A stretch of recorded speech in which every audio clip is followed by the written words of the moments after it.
ไม่สูงค่ะเมื่อในเป็นวันที่4เดือนธันวาคมที่4ปี2026ในตอนแรกข่าวสายหมอหอมมีข่าว4ตอนได้มาเปิ้นเผาค่ะอ่อนตั้งเปิ้นได้ก็เข้ามาถ่อมด้วยข่าวโหในค่ะแค่ลาดว่าเกิ่งลิมีลวงเป็นปลายนับยำวานเมืองกันเมื่อวันที่3เดือนธันวาคมที่4ปี2026ได้มีข่าวเงาออกมาว่าหวังอี้พ่องหลงฝ่ายนอกเมืองแขไล่กับสืบอบโอ้ตั้งพ่องหลงฝ่ายนอกเมืองจะมันหนีเปิดตาอบโอ้กันเหี่ยวก็หาไล่ตั้ง หนังหือเตจางเกลิไลรองข้องคำอันเป็นว่าอยู่ดีปอดวันออกกลางนั่นวางอี้ลาดวาวานเมืองและลวงมันกึมตั้งปอดตอนอ่าวเปอร์เซียในกึ่งหลีไลหาบลวงอันเปิ้นนับยำนับถือในค่ะออก้นวานก้นเมืองและเป้าหมายที่อันอำเกี่ยวข้องทางการศึกนั่นก็มันโหลไลหาบลวงเกียรติกังด้วยถึงค่ะโคมป้าถึงเส้นตั้งการเฮือค่ะเนาะเฮือกว่ามาว่าเปิ้นดีแห้งถาดและโครงสร้างเปิ้นฐานและจังไหนในกึ่งหลีไลหาบลวงลุ่มลารักษาเกียรติกลางไว้หนังลอดเพจังไหนออตั้งฝ่ายพ่องหลงฝ่ายนอกเมืองของจามนีในก็ลาดว่าสายงายเงาลายอันเป็นว่าอยู่ดีในเมืองอิหร่านพ่องย่าเมือเหลียวในนั่นติเลยว่าฮาวเฮียงและมันส่วนมันมีหลายรองหลายตั้งส่วนเสียนกันไว้อยู่เฮ็ดจังแหน่นะและมันก็มีพรตุ้มยอนหนังฮาวแก้มต่อไปมักมีแห้งถาดและลวงมันเกิมอาหารตั้งกินของลกลมฟ้าในนั้นยาวค่ะซอนเจิ้นหนังว่าหลายปานหลายฝ่ายอบโอ้กันเสียก็เกิดไหลปังตึกไว้กะหือก็มันก็มีพรปางพรหลีต่อก้นในลกลมฟ้าลงในยาวจังไหนค่ะอ๋อเป็ดซ้ำว่าบางเมืองในอยู่ไกลว่าในเซตามันก็เลยรับพรตุ้มยอนเนาะเพราะว่าคันน้ำมันเคินเนี่ยก็มันก็เติกเคิกไหลเจอหลายเปิงในนั้นยาวค่ะดอกเลอเซนนั่นหวังอี้ค่ะก็ไลลาดเทียงว่า ลองที่อันอเมริกันไล่ตั้งอิสราเอลปึตึกใส่อิหร่านนั่นมันอำไลหาบขว้างดีภูมิปวนพรฝ่ายจะจึงลุมฝ่ายเกี่ยวเลยลองหมายมีว่าสังว่าเจอในเฮ็ดไหนออก็เปิ้นนั้นแลแข่แลดั้งจำมันนีในฐานะที่เป็นเมืองใหญ่ที่มีลวงเอาปนพรค่ะกึ่งลีไล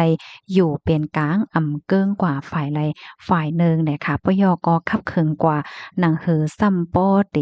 ห้วยซ้วนให้ปังตึกในกึดไหลไวๆแลให้ป้อจางก่อสร้างรวงงำเย็นมาตั้งป้อตอนนั่นจังไหนออกข้อมูลตอนในคาลิปีมาที่ห้องการข่าวสิ้นหัวออกไว้ค่ะลูกดีข่าวง่าโหในเสกำในเฮาค่ะมาถ่อมด้วยข่าวง่าวเทียงตอนหนึ่งเนี่ยค่ะเมอร์เลียวก็นาสาค่ะนะส่งก้นสีก็เคินกว่าปันเล็บ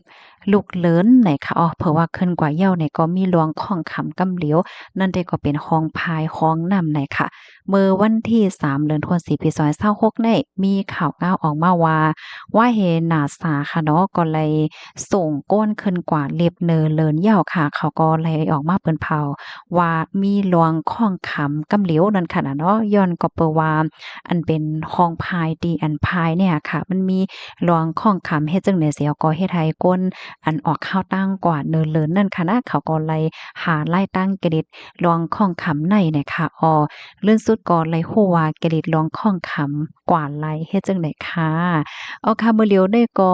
ตั้งฝ่ายนาซาค่ะเนาะก็เลยส่งเขาชื่อห้องว่า Artemis II เนี่ยค่ะเนาะเป็นลวงต้งหนึ่งที่อันมีมนุษย์ก้มกำเสียวก็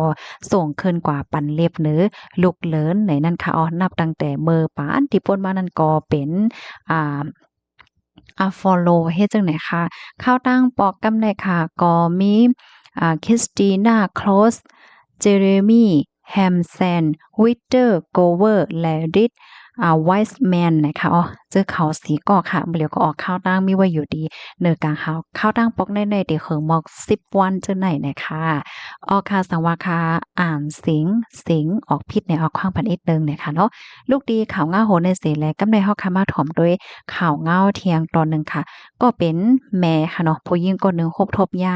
ลองข้องคำหลายเจอหลายเปิงอำฮู้ว่าได้เลยสืบเฮ็ดจึงหือยกในไล่เอาลูกโดเจ้าเก่าในปล่อยผ้าแปดเมื่อวันที่2เดือนธันวาคมปี2026ได้มีข่าวง่าวออกมาว่าภูมิพลพรที่โฮงปลีเมืองอุบลราชธานีและรับตึงลาติก้นวานว่าคบทบหันลูกอ่อนแล้งถูกย่าปล่อยผ้าแปดไว้อยู่ดีเหนือก้าเนี่ยค่ะเนาะว่าหลังเสร็จเลยรับตึงลาดยก็เลยลงปืนตีเสียวก็กดทัดด้วยก้นวานใครเนว่าเมื่อพ้องตีนอนหรือฮือลือใจด้วยทีวีอยู่ไว้ที่ในคืนนั้นเลยยินเสียงหลวนห้องเมื่อแต่มันได้ก็ถามว่าเป็นเสียงเมียวค่ะเนาะมันเลยสนใจอีสังค่ะก้อยกะว่าห้องติ๊กๆเสียงเนี่ยมันเกิดเหตุปอกค่ะเนาะก็มีลงทางเทิมเสียวแล จังแลจั่วตั้งลูกยิ่งสาวเสออกกว่าไปด้วยเนี่ยก็เลยครบทบหันว่าเป็นลูกอ่อนยิ่งค่ะนะมีว่าอยู่ดีในการนั้นให้เนี่ยค่ะอ๋อก็จังฮิบเนี่ยแถวก็จอยเทียมเนี่ยค่ะอ๋อตั้งฝ่ายภูมิพลพรเขาก็เลยเอาตัวลูกอ่อนได้ส่งกว่าดีคงยาเสกดทัดด้วยกองไทย CCTV ตั้งพอดตอนเจิ้นในเหก็ครบทบหันว่ามีผู้หญิงก็หนึ่งอายุม25ปีค่ะอมตั้งลูกอ่อนแถวก็มาปล่อยพาแปดดินนั้นในออเพื่อว่าพอถึงบ้านในวันที่3ขิงข้าวยามไหว้วัน1 โมงค่ะภูมิพลพรเขาในกอไหลครบทบหันนั่งยิ่งเกาะเอาหลวนมาปล่อยแปดเนี่ยนะเป็นนั่งยิ่งลาวจื้อห้องว่านางโนนโสภาอายุไหล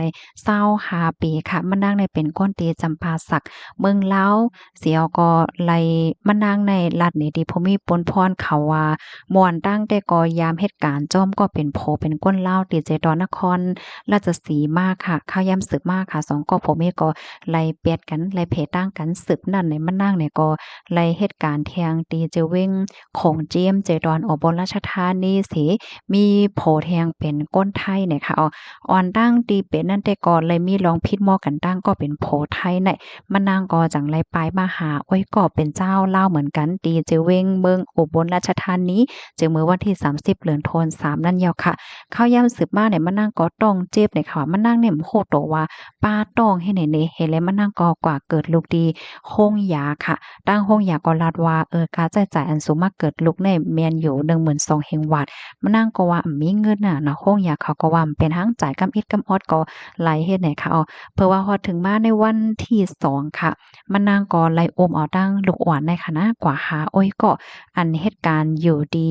บคสอุบลราชธานีค่ะเมื่อพ้องนั้นมานั่งก็วนนำคำใจเนาะใจในเกี่ยวกับมนต์ซื้อโฮว่าเดละเฮ็ดจึงหือเหย้าในเสแลจังไรอมลุกในกว่าที่หิมห้อม ตั้งหลังขนอกเผื่อว่ากว่าตั้งปอตอนนั้นเหี่ยวเนี่ยก็เลยหันก้าลำหนึ่งกึดไว้อยู่ในเฮแลมะนางก็จังไดเอาลูกในวางไว้ที่ในก้านนั้นเสมะนางก็เปลี่ยนเสื้อผ้าเสื้อโคเสียวก็ไปออกเปิ้นตีอันนั้นกว่าเฮ็ดจังไหนคะออกข้าวย่ำสืบมากค่ะตั้งฝ่ายอันเป็นเจ้าของหอพักเจ้าของห้องคัดเตียนคบทบหันลูกอ่อนนั่นค่ะนะก็เลยติดต่อกับสืบมาที่ภูมิพลพรและตั้งแม่ลูกอ่อนแฮวก็ลัดว่าได้ย้อนเอาลูกอ่อนในกว่าเล่งเป็นลูกบุญธรรมในค่ะเนาะ ตั้งฝ่ายภูมิพลพรเขาก็คับเคิงลองเพิ่นลิกเพิ่นไล่เหี่ยวก็เฮ็ดสั่งกว่าว่าไหนค่ะข้อมูลตอนในคาลิปีมาที่ห้องการข่าว Daily News ออกไว้นะคะอ๋อพี่น้องค่ะถอมข่าวโหแนวหันถึงจึงหือพองค่ะน้องอ่อนเนี่ยก็ได้เรียกว่ากุศลกรรมลีนังเก่าค่ะเนาะเมื่อเร็วได้ก็เจ้าของห้องขาดเปิ้นรับลุ่มลาเลี้ยงหลูเหย้าไหนค่ะลูกดีข่าวเงาโหในเสแลกำได้เฮามาถ่อมด้วยข่าวเงาแทงตอนหนึ่งค่ะอันนี้ก็คบหาเนาะค่ะนะก็เป็นแม่อันเฮ็ดดีลูกอ่อนอายุ7ขวบนั่น เมื่อวันที่3เดือนธันวาคมปี2026ในค่ะตั้งฝ่ายภูมิพลพรเขาเนี่ยก็ไล่ติ้งยับกุมโตเหย้านางเมลป่าโทนอายุไล34ปีค่ะอันเฮ็ดดีลูกยิ่งโตเจ้าเก่าอายุ7ขวบถึงที่ป้อรู้เซ็งสายใจกว่าดีเมืองเกาะกรุงเทพเมื่อวันที่1เดือนธันวาคมตีป่นมานั่นค่ะที่นั้นเหี่ยวก็ใน ตั้งฝ่ายผู้มีปนพรเขาก็จ้อมไต่เงินเหียก็จ้อมหาขนอเลื่อนสุดก็ไหลติงยับก้มโตมานั่งไหลตีคองหรือคงหรือเศร้าตีหนึ่งเหนือกลล้านกอดล้านเอิงหน้าเก๋อจะเวียงบางละมงเจดอนโชนบูดีเนี่ยไล่ตองไล่ถามเฮมานั่งเนี่ยก็ย่อมหับว่าเป็นก้นตีเฮ็ดดีก็เป็นลูกยิ่งสาวแต่ถึงที่พ่อรู้เซ็งสาใจเนี่ยค่ะมานั่งในแต่ก็วนนำคำจ้ายนั่นน่ะเนาะมีร้องของคำในเพราะว่าจาดปานเนี่ยเฮแลวนปอดกว่าถึงที่เฮ็ดนั้น เมื่อแต่มันได้ก็มานั่งวนว่าเพราะว่าเฮ็ดดีลูกเหี่ยวได้เฮ็ดดีโตมานั่งป้าจังไหนคะนี่กำในเผื่อว่าลูกมันเสียงกว่าเหย้าเนาะมันนางก็เฮ็ดดีโตมันก็น่ะว่าใจซ้ำแข็งเป้งป้อเหก็มันนางก็เป็นปลายแลกลายใจเสจังไรปลายกว่าดีกลล้านให้ไหนมันนางละเทียงว่ามันนางในเป็นไว้ตั้งเป็นขิงเอามองใจว่าปยก็มีรองข้องคำในเพราะว่าจัดป่าในมาอยู่ตาเสค่ะอ่อนนาในก็มันนางจังหาก็เหตุการณ์ที่ผู้ในเสียก็มินมาแหลมาแอวหาลูกยิ่ง เมื่อหลายวันตีป่นมานั่นก้อยเนี่ยค่ะตั้งฝ่ายภูมิพลพรเขาก็จังไรเอาตัวมานั่งในสงกว่าที่ห้องผลิตบินบูดีเสียก็ปันตัวต่ำกว่าจำหนังหมายมีวันเมืองมีเนี่ยค่ะคอมมอนตอนในคาเลบิมาที่ห้องการข่าวสดออกไว้ในพี่น้องค่ะถอมข่าวคนนี้หันเตือนจึงพ่อมันตั้งหันถึงบ้านเลยค่ะเนาะวนปอดค่ะเนาะวนปอดกว่าในเด้ๆมันก้นเฮาค่ะในว่าครบทบเมียลองข้องขับมีหังก็ยาวค่ะเนาะโกลองข้องคำโกปัญหามันมีเส้นตั้งออกในค่ะเนาะรู้เลยว่าใจกัดใจเย็นใจยาวใจ ลีเซก็ต่อสู้กว่าหารายตั้งมันก่อนละร้อยจังนั้นก้อยเนี่ยค่ะนะเอาข่าวใหม่ส่งค่ะ